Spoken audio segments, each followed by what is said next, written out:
여러분은 기도하실 때 어떤 기도를 하십니까? 지금 우리에게 꼭 해야 된 기도, 우리가 꼭 해야 되는 필요한 기도는 무엇이겠습니까? 오늘 말씀은 예수님께서 십자가를 지시기 전에 예수님의 제자들에게 위로의 그 고별 설교를 하신 다음에 예수님께서 아버지 하나님께 드렸던 마지막 기도가 나옵니다.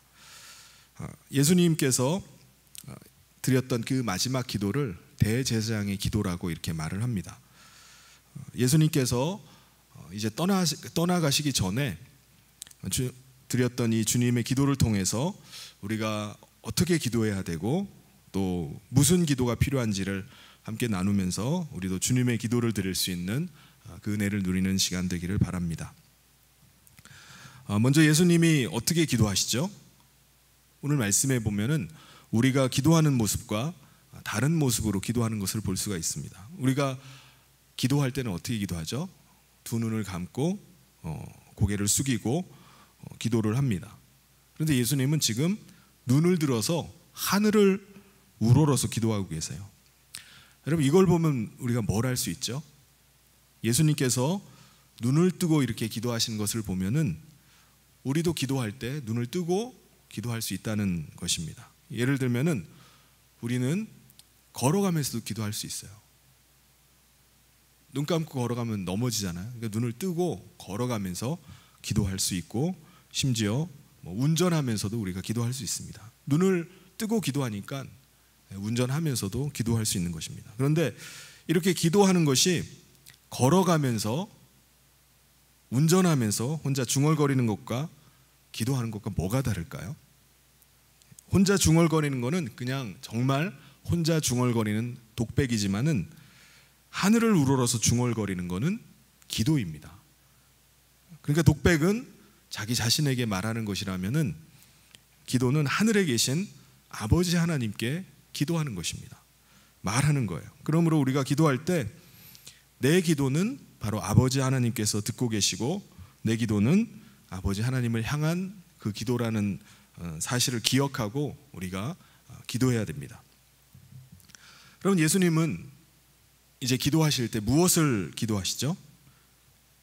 오늘 1절 말씀에 보면 때가 이르렀습니다 라고 이렇게 기도를 하십니다. 1절에 예수께서 이 말씀을 하시고 눈을 들어 하늘을 우러러 이르시되 아버지여 때가 이르렀사오니 아들을 영화롭게 하사 아들로 아버지를 영화롭게 하게 하옵소서. 예수님께서 이제 십자가를 지실 때가 되었다는 겁니다. 이것은 예수님이 보시기에 내가 십자가 질 만한 적당한 때가 되었구나 라고 생각하신 것이 아닙니다.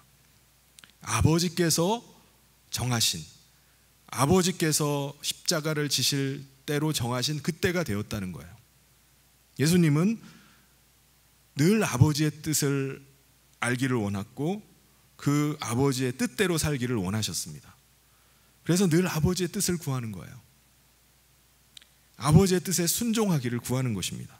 그리고 아버지의 뜻을 따라서 순종할 때도 그냥 하는 게 아닙니다.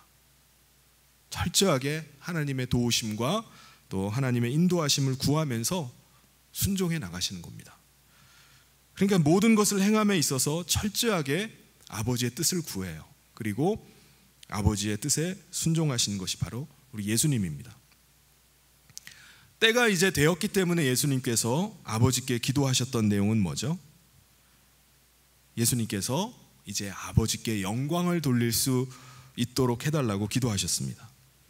여러분, 하나님 아버지께서 예수님을 통해서 받으시는 그 영광은 무엇일까요? 무엇을 어떻게 하면 아버지께서 영광을 받으시죠? 바로 아버지의 뜻을 이루어 드리는 겁니다. 아버지의 뜻을 이루어 드릴 때 아버지께서 영광 받으시는 거예요. 그런데 우리가 흔히 생각하는 영광은 무엇입니까? 우리는 무엇을 가지고 하나님 앞에 영광 돌린다라고 그렇게 말하죠? 우리는요, 뭔가 성공을 하거나 뭔가 훌륭한 일을 해내면은 아버지께서 영광을 받으실 것이라고 생각을 합니다. 물론 우리가 뭔가를 성공하고 잘하게 되는 것은 잘하게 된 걸 가지고 아버지께 영광으로 돌려드린다면 그건 칭찬할 만한 일이죠. 그런데 우리가 생각해 봐야 될 것이 있습니다. 그 영광을 아버지께서도 원하시는가 하는 것입니다. 예를 들면 어떤 사람이 큰 대회에 1등을 하기를 원했습니다. 그래서 1등을 목표로 해서 몇 년 동안이나 땀을 흘려가면서 노력을 했어요. 그래서 기어이 그 대회에 나가서 1등을 합니다. 사람들은 1등을 했다고 해서 막 환호하고 막 기뻐해줘요. 축하를 해줍니다. 시상대 위에 올라가서 메달을 목에다 거니까 너무나 감격스럽고 너무나 영광스러운 거예요. 그래서 그는 자기의 그 영광을 아버지께 돌린다라고 이렇게 말합니다. 왜냐하면 생각을 해보니까 아버지께서 도우시지 않으셨으면 내가 1등을 어떻게 할 수 있었을까? 나는 도저히 1등을 할 수가 없었을 것 같은 생각이 들었기 때문입니다. 나도 분명히 지난 몇 년 동안을 노력하고 애썼지만은 이 모든 것들이 다 아버지의 은혜라는 생각이 들어서 그 영광을 아버지께 올려드렸어요. 그런데 여러분, 아버지 하나님의 입장은 어떨까요? 우리가 꼭 성공하고 1등 하기만을 아버지는 기다리고 바라고 계십니까? 아버지는 1등의 영광만을 받으시는 겁니까? 옆에 있는 2등은 하나님 앞에 영광 돌린다고 하면은 하나님의 영광을 가리는 건가요? 실제로 2등한 사람 치고 아버지 하나님께 영광 돌린다고 말하는 사람을 본 적이 없어요. 이게 어떻게 된 거죠? 2등한 사람은 어떻습니까? 내가 1등 못한 거에 대해서 너무나 아쉬워해요. 내가 1등을 했어야 되는데 내가 1등에게 진 것에 대해서 막 분해하는 마음이 있습니다. 그런데 아버지는 1등만이 아니라 2등을 한 사람에게도 잘했다고 하실 것입니다. 그렇다면 1등이라는 것은 내가 원한 거지 아버지가 원한 것이 아닙니다. 아버지는 2등이 돌리는 영광도 받으세요. 기뻐하십니다. 이게 무슨 말이죠? 우리는 자기가 받을 영광을 가지고 아버지께 돌려드릴 수는 있습니다. 근데 아버지는 그 영광을 꼭 받기를 원하시는 것이 아니라는 사실이에요. 아버지는 내 영광을 받기를 원하시는 것이 아니라는 겁니다. 내가 1등 못했다고 해서 아버지가 너무 아쉬워하시고 아버지가 영광 못 받으셔서 막 기분이 상하시는 것이 아니라는 것입니다. 그렇다면 하나님 아버지께서 우리에게 원하시는 영광은 무엇일까요? 우리가 하나님께 돌려드려야만 되는 영광은 무엇이겠습니까? 그것은 바로 아버지가 원하시는 뜻에 순종하는 겁니다. 아버지께서 원하시는 뜻은 우리가 거기에 순종하는 거예요. 그때 아버지께서 영광을 받으시는 것입니다. 예수님께서 순종하신 아버지의 뜻은 뭐였죠? 아버지께서 예수님에게 원하신 아버지의 뜻, 그건 뭐였습니까? 2절에 나옵니다. 아버지께서 아들에게 주신 모든 사람에게 영생을 주게 하시려고 만민을 다스리는 권세를 아들에게 주셨음이로소이다. 아버지께서 아들에게 주신 모든 사람들에게 영생 주는 일을 하시는 것입니다. 바로 예수님께서 인류를 위해서 십자가에 죽으시는 대속의 제물이 되는 것이 아버지의 뜻이었어요. 그러면 예수님은 아버지의 뜻에 어떻게 순종하시죠? 아버지가 하라고 하니까 하기 싫은데 억지로 그냥 마지못해서 이 땅에 내려오시고 마지못해서 그냥 겨우겨우 억지로 십자가를 지셨나요? 아닙니다. 아버지께서 예수님에게 주신 권세로 순종을 하신 거예요. 이 말이 무슨 말이죠? 예수님은 자기의 권세를 가지고 죽음을 택하신 것입니다. 예수님은 죽으실 권세도 있으시고 다시 살아나실 권세도 있으세요. 그 권세를 가지고 십자가의 길로 가신 겁니다. 그 권세를 가지고 죽음의 길을 가신 거예요. 그러니까는 예수님은 아버지의 뜻에 마지못해서 억지로 순종하신 것이 아니라 예수님이 가지고 계신 권세를 가지고 십자가에서 죽는 그 죽음을 선택하신 것입니다. 여러분, 그러므로 우리가 무엇을 위해서 기도해야 되겠습니까? 내 영광을 위해서, 사실은 내 영광인데 내 영광을 위해서 우리가 기도하는 것이 아니라 아버지의 뜻을 위해서 기도하고 아버지께서 맡겨주신 사명을 위해서 기도하는 것입니다. 그것이 바로 아버지께서 받으실 영광이에요. 그 사명을 억지로 내게 주어진 사명을 그냥 마지못해 가지고 그냥 할 수 없이 그냥 하는 것이 아니라 자원하는 마음으로 순종하는 것입니다. 그때 우리 하나님께서 영광을 받으시는 것입니다. 그런데 예수님께서 아버지의 뜻을 따르는 이유는 뭐죠? 예수님은 왜 십자가에서 죽으시려고 하는 겁니까? 아버지께서 아들에게 주신 모든 사람들에게 영생을 주시기 위함이다 라고 말씀하셨습니다. 아들 예수 그리스도의 순종을 통해서 아버지께서는 사람들에게 영생을 베푸시는 거예요. 영생을 주시는 겁니다. 그럼 그 영생은 누가 받는 거죠?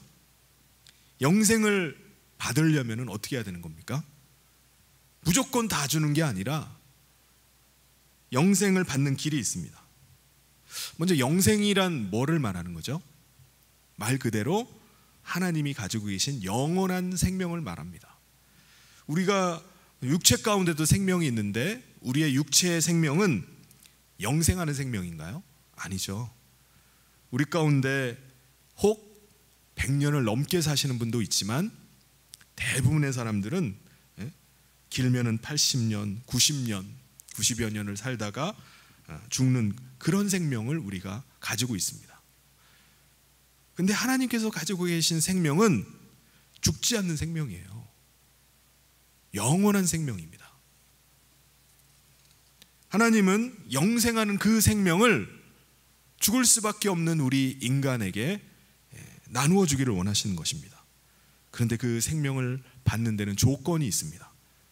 뭐죠? 3절에 영생은 곧 유일하신 참 하나님과 그가 보내신 자 예수 그리스도를 아는 것이니라. 바로 오직 한 분 하나님, 참 하나님 아버지와 아버지께서 보내신 예수 그리스도를 아는 것, 그 아는 사람이 영생하는 생명을 얻는다고 말씀합니다. 그러니까 생명 주실 수 있는 분은 오직 한 분이십니다. 바로 그분은 하나님 아버지십니다 라는 걸 알아야 된다는 거예요. 근데 문제는 아버지께서 가지고 계신 그 생명, 영생하는 생명을 내가 받고 싶다고 해서 받는 것이 아니라는 거예요.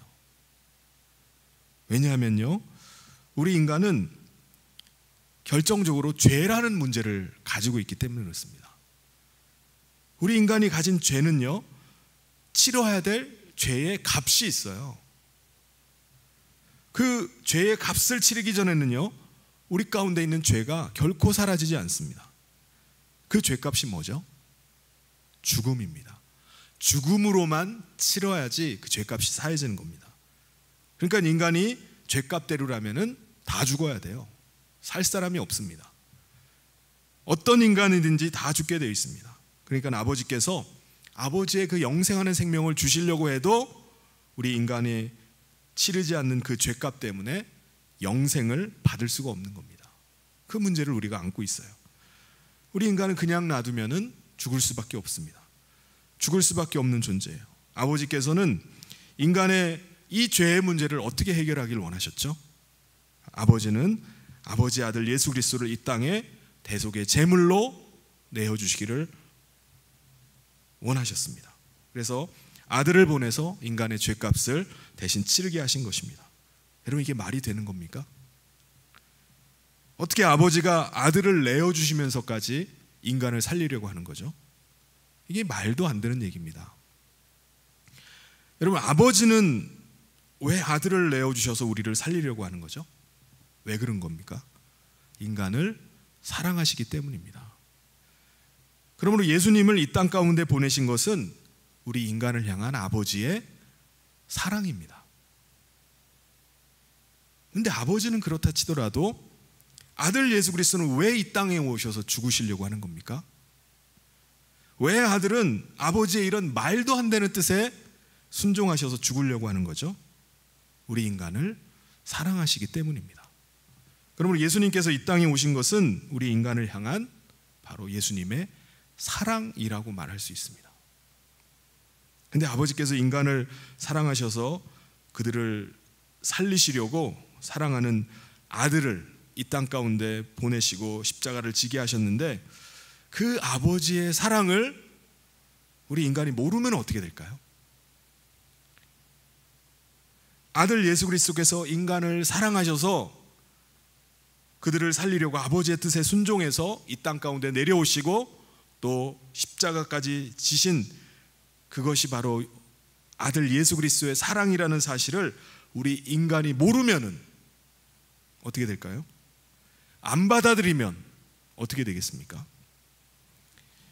사실 예수님이 이 땅에 오신 것이 사랑이라는 사실을 아는 사람이 이 온 인류 가운데 몇 명이나 되겠습니까?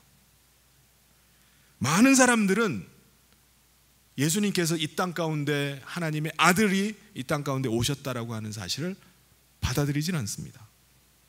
예수가 이 땅에 오신 것이 나와 무슨 상관이 있느냐?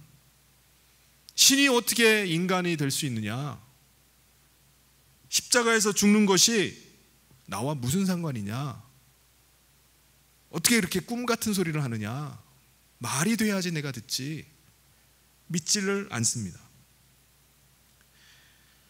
여러분, 아버지와 그 아들의 그 사랑에도 불구하고 수많은 사람들이 그것을 거부하고 그것을 믿지를 않고 받아들이지 않아요. 그들은 어떻게 되는 겁니까? 답은 단순해요. 사랑을 받지 못하는 겁니다. 아무리 사랑을 주려고 해도 그 사랑을 거부를 하기 때문에 받을 수가 없어요. 아버지께서 주시고자 하는 그 생명, 아들이 주시고자 하는 그 대속의 은혜를 그들은 받을 수가 없습니다. 여러분, 예수님께서 영생하는 생명을 우리 가운데 주시기 위해서 기도하셨듯이 우리도 아버지와 아들의 사랑을 사람들에게 전하기 위해서 기도해야 됩니다. 예수님께서 사랑을 그냥 주실 수 있는 게 아니었어요. 이 십자가의 사랑을 주시기 위해서 예수님께서 힘쓰고 애쓰고 간절하게 기도하시고 그 사랑을 우리 가운데 베푸셨습니다. 우리도 마찬가지예요. 우리가 예수님에게 영생하는 생명이 있다는 사실을 전하는 일, 이 사명을 감당하는 일을 우리가 그냥 할 수가 없는 겁니다. 사람들에게 그 사랑을 나타내기 위해서 우리는 기도해야 돼요. 왜 우리가 기도하면서까지 이 일들을 감당해야 됩니까? 왜냐하면 그 사랑을 모르면은, 사람들이 그 사랑을 받아들이질 못하면은 그 죄값을 각자 자기가 치러야 되기 때문에 그렇습니다. 그 사랑이 없이는 구원을 받을 수가 없기 때문에 그렇습니다. 하나님의 사랑과 예수 그리스도의 그 사랑을 전하는 사람이 없으면 어느 누구도 아버지와 아들의 그 사랑을 알 길이 없는 거예요. 알 수가 없습니다. 다시 말하면 우리가 아버지의 그 사랑과 예수 그리스도의 사랑을 전하지 않으면은 어느 누구도 사랑을 알 수도 없고 구원받을 수도 없는 거예요. 예수 그리스도께서 십자가를 지시지 않으셨으면 어느 누구도 구원받을 수 없는 것처럼 그 사랑을 전하는 사람이 있어야 됩니다. 그러면 여러분, 예수님의 십자가 사명만큼 중요한 우리의 사명이 뭐죠? 아들을 보내신 아버지의 사랑을 전하는 겁니다. 예수께서 십자가를 지신 그 사랑을 전하는 일이에요. 우리가 예수 믿는 자라고 하고 우리가 구원받은 자라고 말하면서 하나님과 예수 그리스도의 사랑을 전하지 않고 있다면 우리는 온전한 신앙이라고 말할 수가 없는 겁니다. 그 사랑을 전하지 않는 것은 단순히 우리의 게으름의 문제가 아니에요. 우리의 무관심의 문제가 아닙니다. 이것은 사람이 사느냐 죽느냐가 달려있는 그런 문제입니다. 그러므로 내가 정말 그 사랑을 받은 사람이라면, 내가 아버지와 아들의 그 사랑을 아는 사람이라면은, 내가 정말 영생하는 생명을 내가 가지고 있는 사람이라면 마땅히 그 사랑을 전해야 됩니다. 그게 아버지의 뜻이고 우리 가운데 주어진 사명입니다. 여러분, 왜 우리가 이 전도의 사명을 감당하기 위해서 우리가 계속 기도해야 되죠? 생명 구원하는 사명은요, 전도의 이 사명은 그냥 마음 먹으면은 그냥 자연스럽게 되는 일이 아니기 때문에 그렇습니다. 우리의 전도를 막는 것들이 너무나 많아요. 외부적인 그런 것, 그 방해도 있지만은 우리 안에서도 끊임없는 방해가 계속 일어납니다. 어떤 생각들이 우리의 전도를 가로막죠? 복음에 관한 이야기는 사람들이 다 한다는 거예요.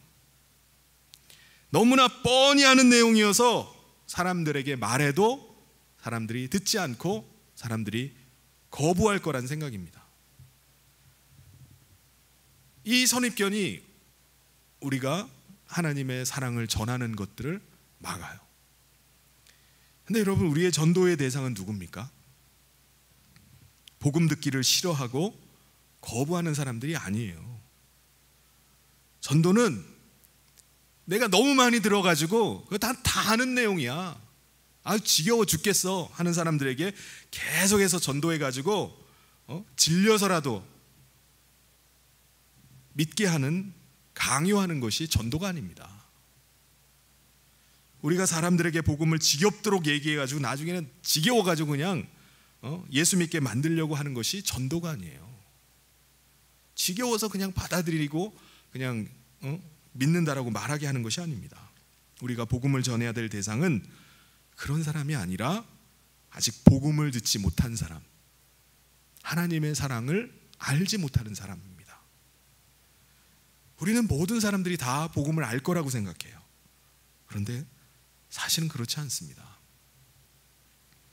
복음을 들은 사람보다 복음을 듣지 못하는 사람, 알지 못하는 사람들이 훨씬 더 많이 있습니다. 우리는 여러 가지 핑계를 대고 주저하고 있는 사이에 이 땅에는요, 복음을 들어보지 못하고 죽어가는 사람들이 오늘도 부지기수로 많이 있습니다. 우리가 계속해서 기도해야만 되는 전도의 사명은 무엇입니까? 어찌되었든지 사람들에게 하나님의 사랑을 전하고 예수 그리스도의 사랑을 알게 해달라는 거예요. 내가 그 사명을 감당하게 해달라고 우리는 기도해야 됩니다. 영생 얻는 길은 그것밖에 없기 때문에 그래요. 하나님의 사랑을 내가 전하지 않으면은, 예수님께서 십자가를 지시는 일을 하지 않으면은 구원이 일어나지 않는 것처럼, 내가 사랑을 전하지 않으면은 구원할 길이 없는 겁니다.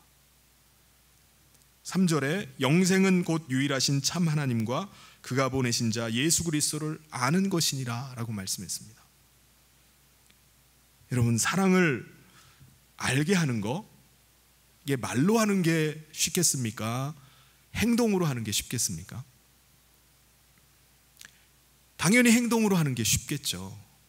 사랑은 느끼는 거기 때문에 말보다는 행동으로, 삶으로 보여주는 게 훨씬 더 쉽게 알 수 있는 겁니다. 하나님의 사랑은 이런 거고요, 하나님의 사랑은 그리스도의 사랑은 이런 겁니다. 말로 백날 얘기해봤자 안 느껴져요. 이론적으로 아무리 설명해도 와닿지가 않습니다. 그런데 내가 직접 그 사랑을 나타내는 것, 이것이 바로 주님의 사랑입니다. 당신 왜 이렇게 날 사랑하는 거죠? 이게 바로 주님의 사랑입니다 라고 하면은 금방 그 사람이 그 사랑을 느낄 것입니다. 우리의 전도는요, 교리를 설명하고 이론을 전달하는 것이 아니라 한마디로 하나님의 사랑을 전하는 겁니다. 내가 하나님께 받은 사랑 때문에 그 사랑을 전하고자 하는 것이 전도입니다. 다른 사람도 내가 받은 그 하나님의 사랑을 받게 하고자 하는 것이, 그게 전도입니다. 여러분은 얼마나 전도하고자 하는 마음이 여러분 가운데 있습니까? 하나님의 사랑을 전하고자 하는 마음이 얼마나 있습니까? 예수님은 아버지께서 주신 그 사명, 아버지의 뜻에 순종하는 그 사명감이 막 샘솟듯 막 일어났겠습니까? 어떻게 하면은 내가 하루빨리 십자가를 질 수 있을까? 내게 주어진 십자가, 빨리 그 십자가를 져야 될 텐데, 그 마음 가지고 이 땅 가운데 사셨겠습니까? 아닙니다. 예수님도 그 아버지의 뜻에 순종하기 위해서 계속 기도하셨어요. 내가 순종하도록 기도하신 겁니다. 4절 말씀에 보면 아버지께서 내게 하라고 주신 일을 내가 이루어 아버지를 이 세상에서 영화롭게 하였사오니, 십자가 지시는 그 일을 두고 예수님이 힘쓰고 애쓰고 간절히 기도하셨습니다. 하물며 우리가 전도하는 일, 그 사랑을 전하는 일도 그냥 가만히 있으면 우리가 그냥 막 전도가 됩니까? 내 안에서 막 전도하고자 하는 그 열망이 막 불타오릅니까? 결코 그런 일이 일어나질 않습니다. 오늘 우리가 하나님의 사랑을 전하는 일, 전도하는 일이 그냥 되는 일은 결코 없습니다. 이 일이 결코 쉽게 되는 일이 아닙니다. 어떤 분은 그 사랑을 전하고자 뜨거운 그 마음 가지고 노방에 나가서 전도지를 나눠주면서 예수를 믿어야 된다고 외치기도 해요. 우리 권사님은 아침마다 지하철에 올라가서 예수를 믿으라고, 예수를 믿어야 된다고 외치시는 우리 권사님도 계십니다. 만나는 사람마다 잠시라도 얘기할 기회만 얻으면은 내가 받은 하나님의 사랑이 얼마나 큰지를 간증하기도 하고, 또 하나님은 당신을 얼마나 사랑하시는지 모른다라고 그렇게 얘기를 나누기도 합니다. 그런데 간절한 마음 가지고 노방에서 전도도 하고 사람들을 만나서 간증도 하지만은 전도의 열매보다는 오히려 거부 반응이 일어나고 오히려 불쾌한 감정을 나한테 막 늘어놓기도 하고 하는 사람들이 있어요. 우리 전도를 했는데 마음에는 막 실망과 낙심이 느껴질 때가 많이 있습니다. 또 어떤 분은 모르는 사람을 길에서 이렇게 전도하는 것보다는 그래도 주변에 있는 사람들에게 내가 전도해야 되겠다 해서 그들을 위해서 관심과 사랑을 표현할 수 있는 것들을 준비를 해서 그 사람들을 섬기면서 이렇게 전도하는 사람도 있습니다. 내가 직접 사랑을 표현하고 내가 직접 그들에게 관심을 나타내는 일들, 이런 것들은 쉬운 일인가요? 아닙니다. 노방에서 전도하는 것도 쉬운 일은 아니듯이 내가 한 사람을 전도하기 위해서 그 사람에게 끊임없이 나의 사랑들을 계속해서 전하는 일, 이것도 쉬운 일이 아니에요. 시간 들여야 되죠. 내 물질 들여야 되죠. 내 정신적인, 육체적인 에너지를 그 사람을 위해서 써야 됩니다. 그럼에도 불구하고 단물만 쪽쪽 빨아먹고 사라지는 사람들이 있어요. 그냥 받기만 하고 내가 주는 건 먹기만 하고 전혀 미동도 하지 않는 사람들이 있습니다. 그로 인해서 실망이 찾아오고 낙심을 느낄 때가 있어요. 내가 이 일을 계속 해야 되나? 내가 이게 이렇게 해가지고 전도 열매도 없는데 나만 이거 생고생하는 거 아닌가? 여러분, 이런 때는 어떻게 해야 됩니까? 전도를 계속 해야 됩니까? 사랑을 전하는 그 일을 계속 해야 되나요? 우리 예수님은 어떠셨겠습니까? 예수님께서 십자가 지실 때 사람들의 반응은 어땠죠? 예수님이 십자가 지시는 걸 보고 사람들이 우와, 진짜 사랑이다 이거. 십자가 밑에서 막 눈물 흘리면서 사람들이 감격을 해가지고 우와, 하나님의 사랑 대단하셔. 나를 위해서 이렇게 죽으시다니. 막 감사하면서 눈물 흘리고 있나요? 십자가 아래서 막 믿음을 막 고백하고 내가 예수님을 영접하겠습니다 하는 사람들이 막 생기나요? 아닙니다. 사람들은 십자가 아래에서 오히려 예수님 막 조롱하고요, 침을 뱉고요, 예수님 막 때립니다. 이런 상황 속에서 예수님의 십자가의 죽음은 헛된 죽음으로 보여요. 왜 저러고 있지? 사람들이 경멸하고 저주하는데 왜 예수님이 저들을 위해서 죽어야 되는가? 허탈한 마음이 들 정도입니다. 왜 이렇게까지 하셔야 되지? 우리가 전도할 때 느끼는 그런 낙심들, 절망들, 그런 마음과 똑같은 마음이 듭니다. 그런데 예수님은 어떻게 기도하시죠? 5절 말씀에 보면 아버지여, 창세전에 내가 아버지와 함께 가졌던 영화로서 지금도 아버지와 함께 나를 영화롭게 하옵소서.